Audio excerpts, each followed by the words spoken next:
Video बना लो। अस्सलाम वालेकुम रहमतुल्लाह वबरकातुहू मेरे प्यारे दोस्तों भैनों तो भरावो।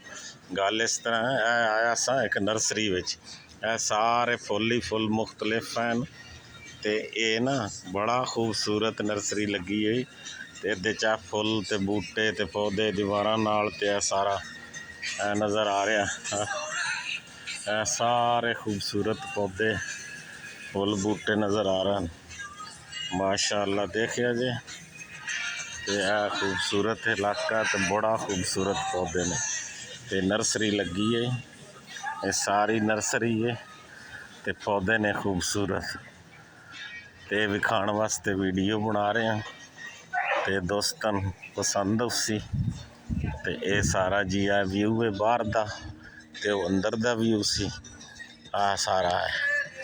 ते प्यारे दोस्तों इन्ना खूबसूरत मंजर जेड़ा ना सारे दोस्त शेयर भी करेआ ते सदा खुश रहो ते फुल्लां दी तरह मुस्करांदे रहो ते शेयर भी वीडियो करेआ। अल्लाह हाफिज़।